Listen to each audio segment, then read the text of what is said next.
Hola, ¿qué tal? Esto es Tus Derechos, una iniciativa del Tribunal Constitucional que junto a TV Perú buscan precisamente eso, acercarle sus derechos porque es información que usted necesita conocer, pero que además necesita también poder manejar. Hoy conversamos acerca de instituciones que están reconocidas en la Constitución y sin embargo se cuestiona ya no solo su existencia, sino también su obligatoriedad. Hoy conversamos acerca de colegios profesionales. Soy Rosy Baliaga, bienvenidos.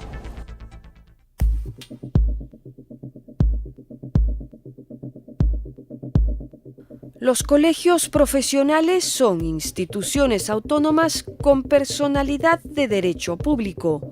La ley señala los casos en que la colegiación es obligatoria. Dice así en su artículo 20 la Constitución Política del Perú, generando con ello un marco especial para estos organismos dentro de los derechos sociales y económicos. Organismos o instituciones que encuentran cabida en el orden constitucional de la República, aunque precedan a la misma, pues en algunos casos sus inicios datan de tiempos de la colonia. En 1726, durante el gobierno de don José de Armendáriz, marqués de Castelfuerte, se formó en la ciudad de Lima la Hermandad de los Abogados, con fines piadosos y de ayuda mutua. Sus socios asistían corporativamente a misas, comuniones y conversatorios en la Capilla de Desamparados, a cargo de la Compañía de Jesús. Ya hacia 1800, los primeros estatutos señalaban con toda claridad su organización y sus fines. El colegio fue reconocido como una corporación que gozaba de protección real y del título de ilustre.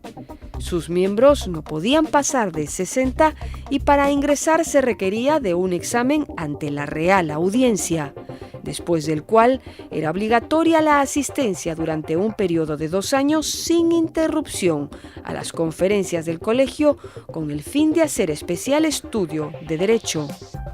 En los tiempos de hoy, de los discretos conversatorios en la Capilla de Desamparados, queda muy poco, pues las comparsas y arengas que se registran en cada elección del CAL son motivo de discusión y fastidio entre sus propios miembros. Aún así, desde ese tiempo hasta hoy, los letrados siguen el norte de defender la causa mejor. Por su parte, el origen del Colegio Médico del Perú se constituye tras insistir en la necesidad de crear una institución que vele y oriente los principios y valores de la profesión médica y que ejerza el control ético del ejercicio de la misma. De hecho, esa es la finalidad de los colegios profesionales: la organización del ejercicio de las profesiones, la representación exclusiva de las mismas y la defensa de los intereses profesionales de los colegiados.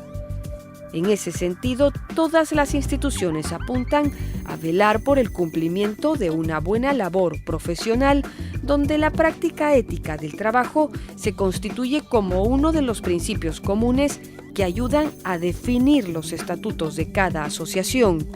La idea es crear pautas éticas que contribuyan al bien social de la profesión y a tener voces autorizadas que encaminen el discurso de las políticas nacidas en democracia.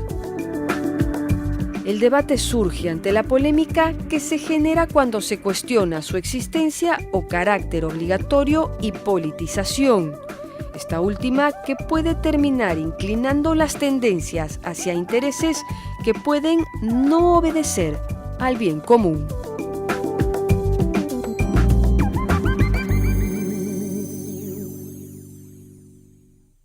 Y es que va un poco de eso, están incluidos en la Constitución, sin embargo, se cuestiona ya en algunos casos su existencia o su obligatoriedad. ¿No es así, Felipe? ¿Qué tal? Buenos días. Hola, Rocío, ¿cómo te va?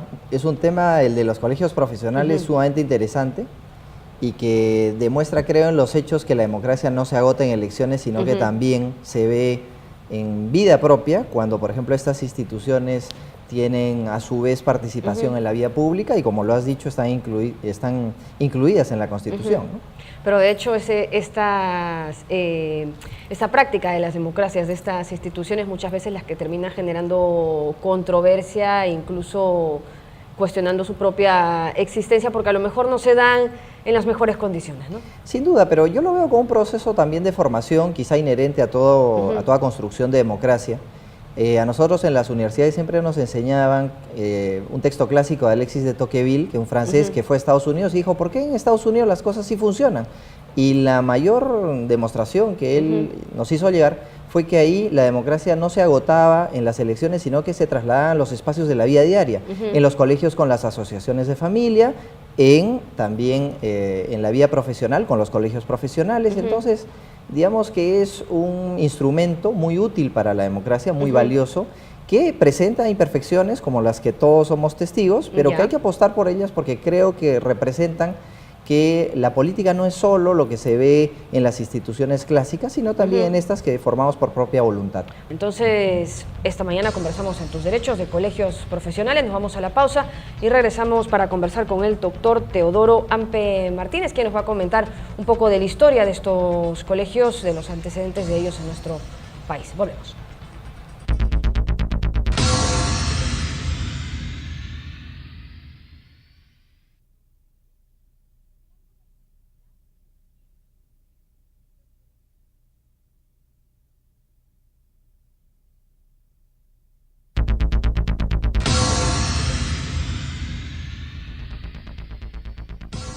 Estamos ya de regreso en Tus Derechos, esta mañana conversando acerca de colegios profesionales. Nos acompaña ahora el doctor Teodoro Ampe Martínez, él es historiador e investigador universitario.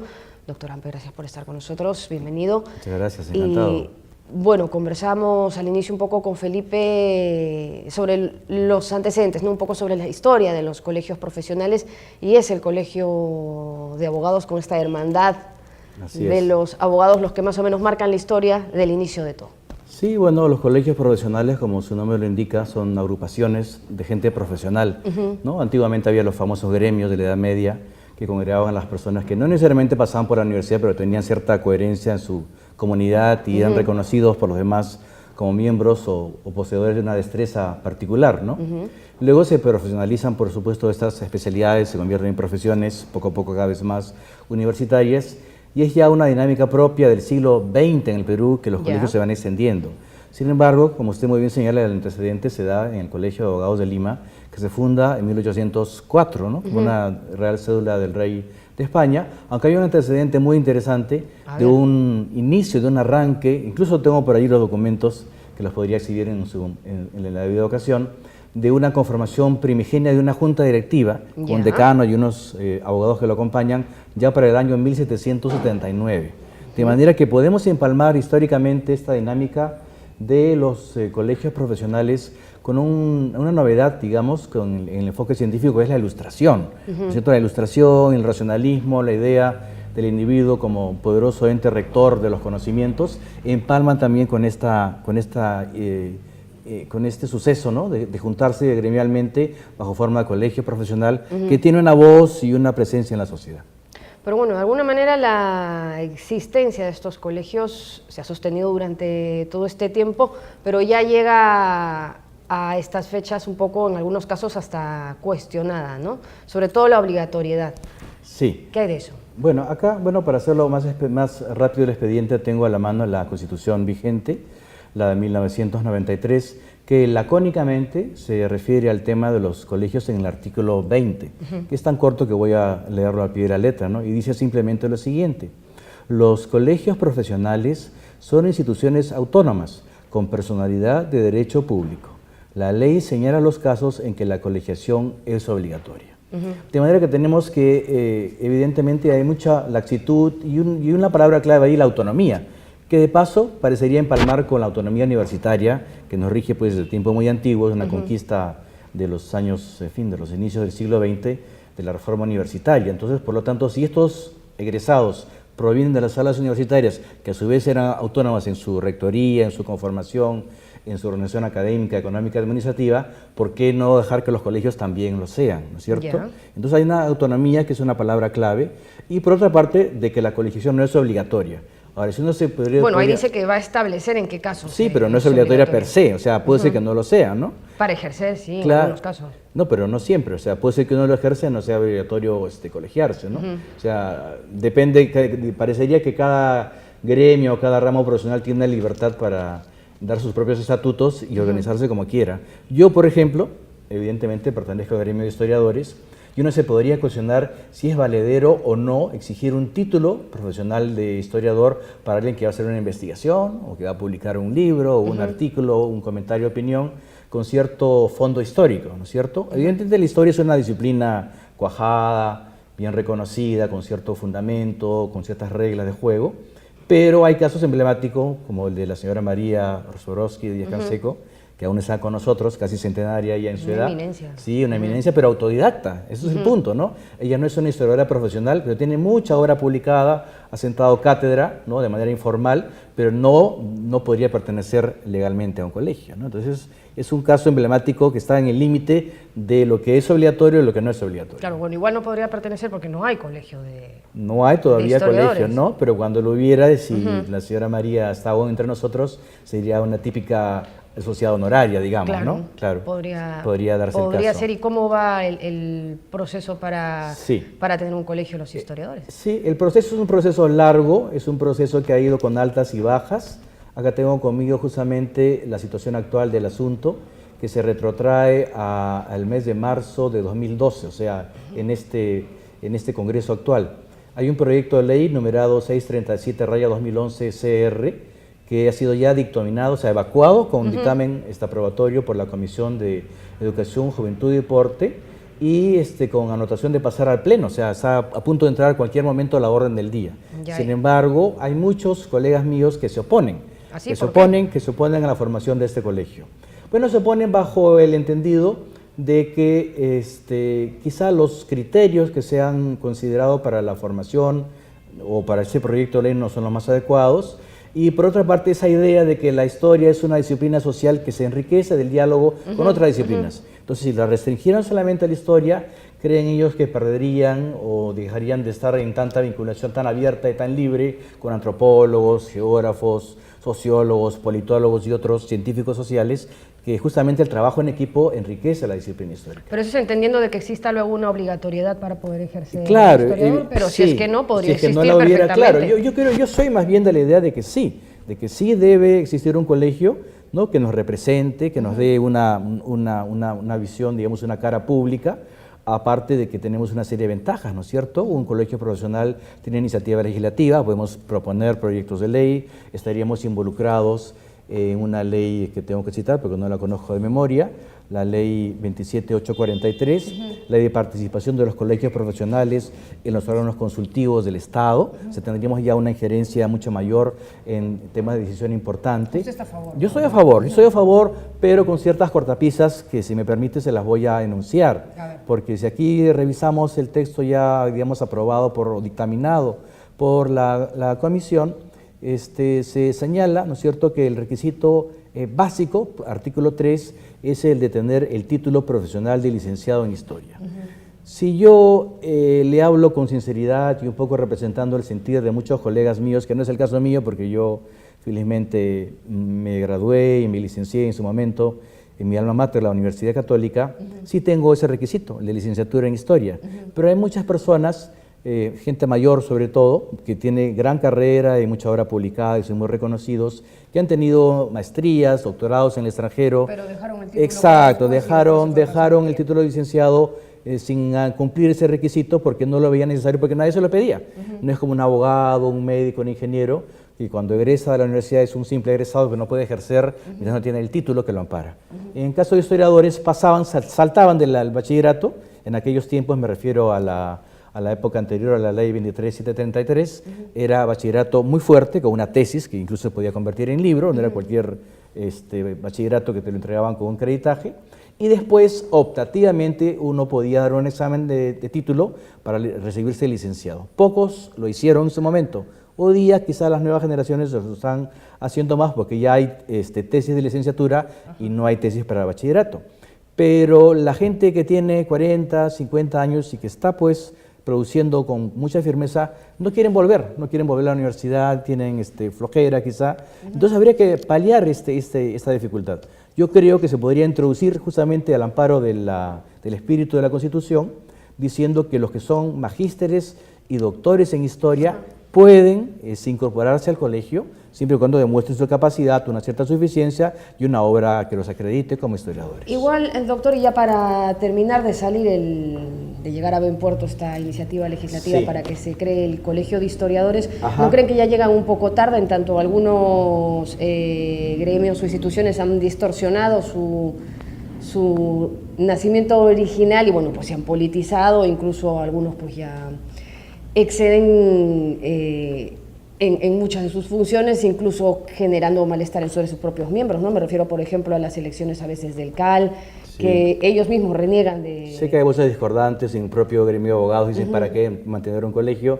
Bueno, eso es bajo el supuesto de que los colegios sean mal llevados. Yo creo que per se la institución de colegio profesional no es mala, sobre todo porque tiene un reconocimiento oficial. Nosotros como historiadores somos pocos, evidentemente no nos comparamos en número a las otras profesiones que hemos ido mencionando en esta charla, pero creo que necesitamos un reconocimiento, ¿no? Es como un espaldarazo, porque si no parecería que valemos menos que los enfermeros, que los bibliotecólogos, que los arqueólogos, que están cerca de nosotros. Eso no es cierto, pero bueno, siempre, como dices, un espaldarazo. Sí, ¿no? Y bueno, hay también oportunidades que se están perdiendo ya a nivel económico. Sí que hay, bueno, sabemos que hay mucho dinero en el canon minero, en gobiernos locales, regionales, municipales, que para poder contratar a un personal, ¿no es cierto?, para una investigación, requieren colegiatura. Y nosotros estamos dejando que otros colegas de otras profesiones asuman el rol que es prioritario de los historiadores. Bueno, muchas gracias, doctor Ampe, por haber estado con nosotros esta mañana. Ha sido el doctor Teodoro Ampe Martínez, historiador e investigador universitario. Nosotros nos vamos a la pausa, regresamos para seguir hablando de colegios profesionales. Volvemos.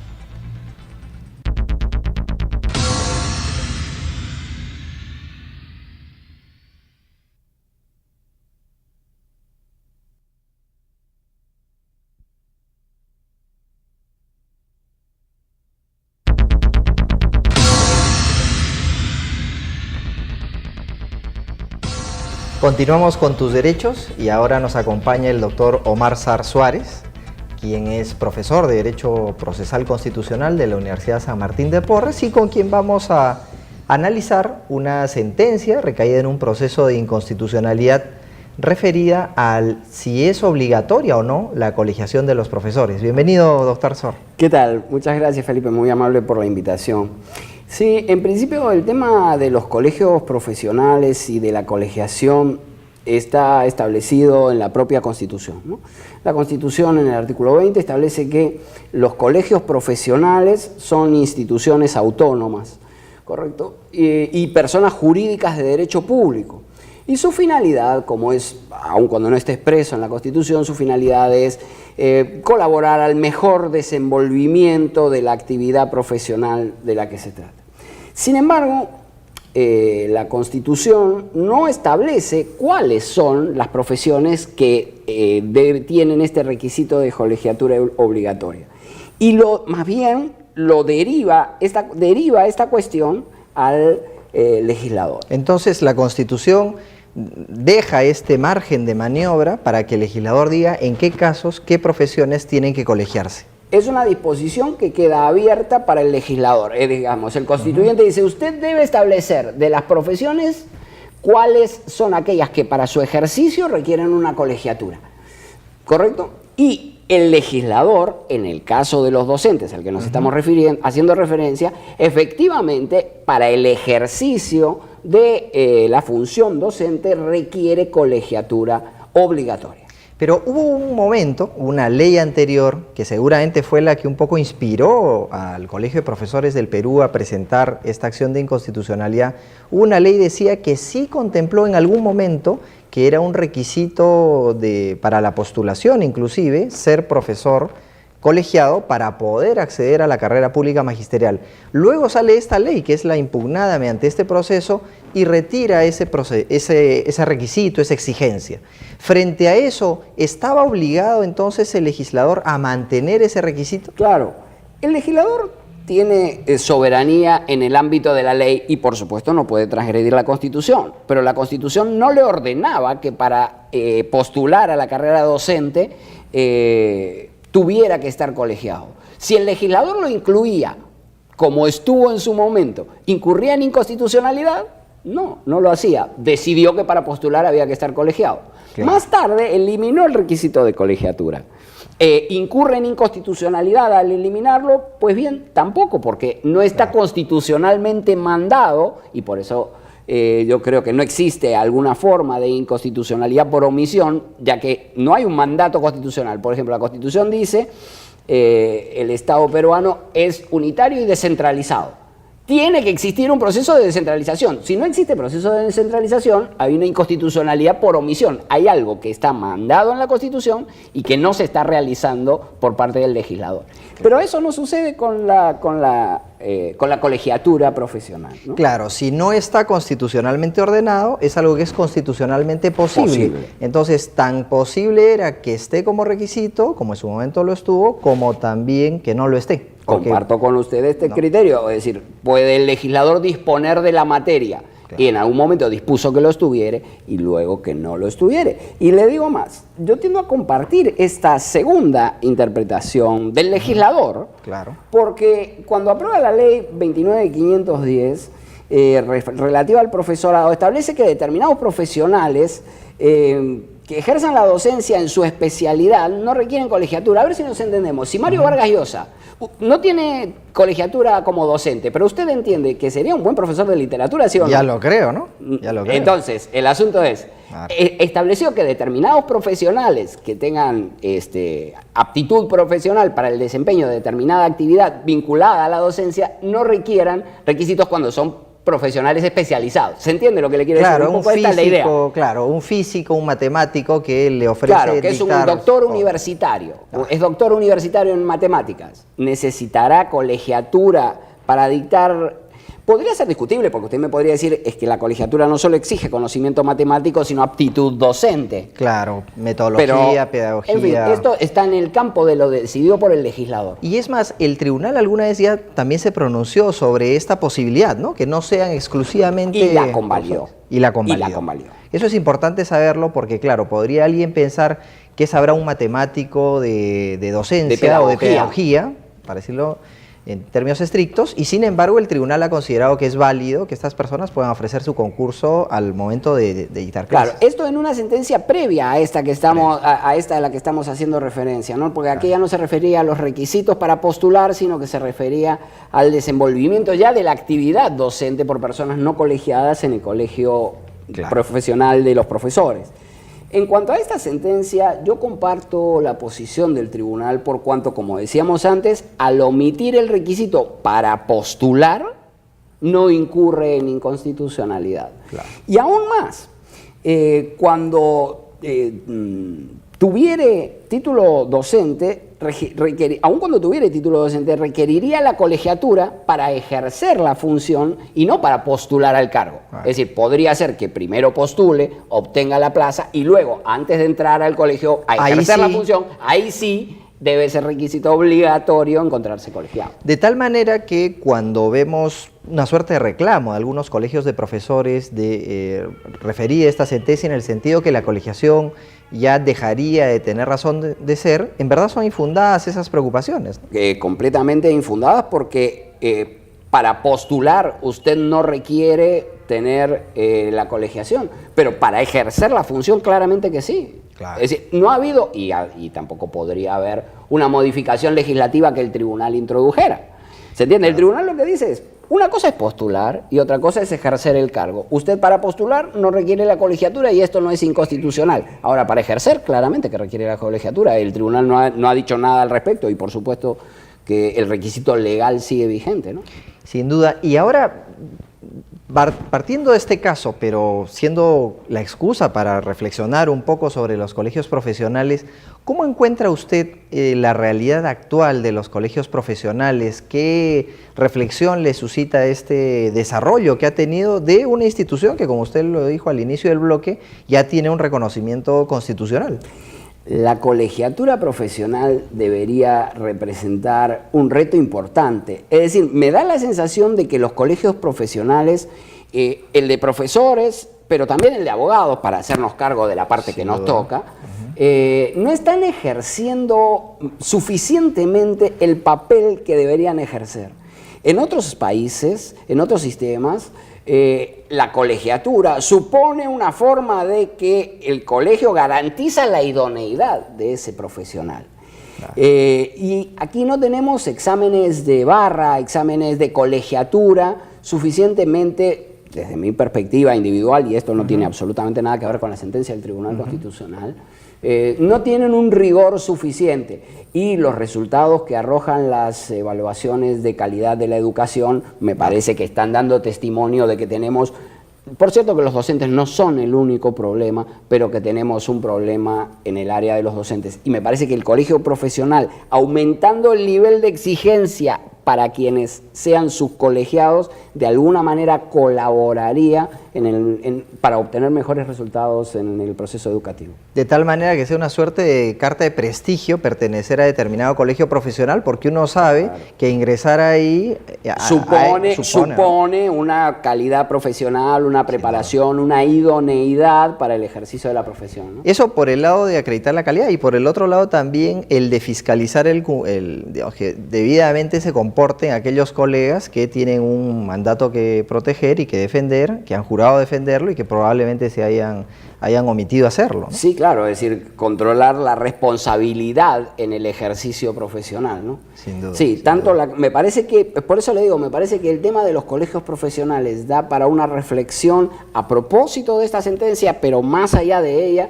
Creo que institucionalmente el legislador sobre todo y los colegios profesionales en particular deberían abordar con mayor seriedad el tema de la evaluación de los profesionales. Que no sea un mero requisito formal, porque hoy no pasa de ser un requisito formal, es decir, para ejercer tienes que estar colegiado, entonces vas y te colegias. ¿Esto es suficiente? A mí me da la sensación de que el colegio debería evaluar que el profesional que se está colegiando, que puede provenir de una unidad nacional o una universidad privada, tenga unas herramientas mínimas para el ejercicio de la profesión. ¿No le parece que debería de alguna manera certificar la calidad de que este docente graduado en la Universidad X, en la Universidad Y o en la Universidad Z, da igual? Tiene idoneidad para el ejercicio de la profesión? Me da la sensación de que no debería ser solo un requisito de ir y anotarse como quien se anota en un club. Muy bien, agradecemos mucho la participación del doctor Sarr. Hemos hablado de los colegios profesionales, una institución que está autorizada para interponer acciones de inconstitucionalidad. Una de ellas es la que hemos tratado en este programa. Volvemos con las frases del programa. Un colegio profesional tiene iniciativa legislativa. Podemos proponer proyectos de ley. Los colegios profesionales deberían abordar con mayor seriedad el tema de la evaluación de los profesionales. Han sido las impresiones de nuestros invitados esta mañana en Tus Derechos. Nos vamos, Felipe, como siempre recordándoles que cualquier tema, sugerencia que quieran enviar y pueda convertirse en tema de este programa, lo pueden hacer llegar a nuestras cuentas en las redes sociales. ¿Y teníamos algo también para compartir? Sí, tenemos un producto elaborado por el Tribunal Constitucional, es un nuevo libro denominado El Derecho Fundamental de Libertad Religiosa, Jurisprudencia y Doctrina Constitucional, que lo enseño en cámaras porque para nosotros es, digamos, muy importante en la medida que compila las cerca de 11 sentencias que sobre el tema de libertad religiosa se ha expedido en el Tribunal Constitucional, y que algunos de los temas los hemos tratado aquí en Tus Derechos, así que quería compartirlo con nuestros televidentes porque pronto se presentará este libro y enriquecerá la biblioteca constitucional existente. Bueno, y también enriquecerá también a quienes quieran conocer de los antecedentes los precedentes respecto de estos temas en la jurisprudencia del tribunal. Nos vamos, continúen en sintonía de TV Perú, mucho más que ver. Chao.